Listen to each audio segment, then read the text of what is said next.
കഴിഞ്ഞ ദിവസം നമ്മൾ വീഡിയോയിൽ ഒരു കണിക്കൊന്ന പൂ വെച്ചിട്ടുള്ള ഒരു ബുക്ക് മാർക്ക് ചെയ്തിട്ടുണ്ടായിരുന്നു. അതിന് നമ്മൾ ഇപ്പോൾ 5K വ്യൂവേഴ്സ് കഴിഞ്ഞു കേട്ടോ.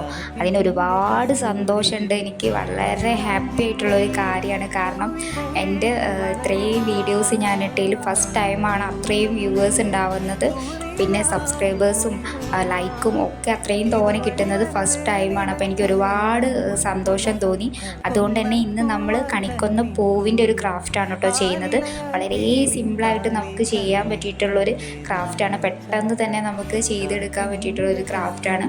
അപ്പോൾ എല്ലാവരും ട്രൈ ചെയ്ത് നോക്കുക. എന്തായാലും വിഷുവൊക്കെ ആവാറായില്ലേ, അപ്പോൾ ഒരു വിഷു സ്പെഷ്യൽ ക്രാഫ്റ്റ് ഇത് തന്നെ ആയിക്കോട്ടെ എന്ന് വെച്ചു. അപ്പോൾ എല്ലാവരും ഒന്ന് ട്രൈ ചെയ്ത് നോക്കുക. ഫൈനൽ ലുക്ക് നിങ്ങൾക്ക് എന്തായാലും ഇഷ്ടപ്പെടും. എനിക്ക് ഒരുപാട് ഇഷ്ടപ്പെട്ടിട്ട് ഉണ്ടായിരുന്നു ഇതിൻ്റെ ഫൈനൽ ലുക്ക്. അപ്പോൾ എല്ലാവരും ഒന്ന് ട്രൈ ചെയ്ത് നോക്കുക. പിന്നെ നമ്മുടെ ഈ വീഡിയോ നിങ്ങൾക്ക് ഇഷ്ടപ്പെട്ടിട്ടുണ്ടെങ്കിൽ ലൈക്ക് ചെയ്യുക, ഷെയർ ചെയ്യുക, സബ്സ്ക്രൈബ് ചെയ്യുക.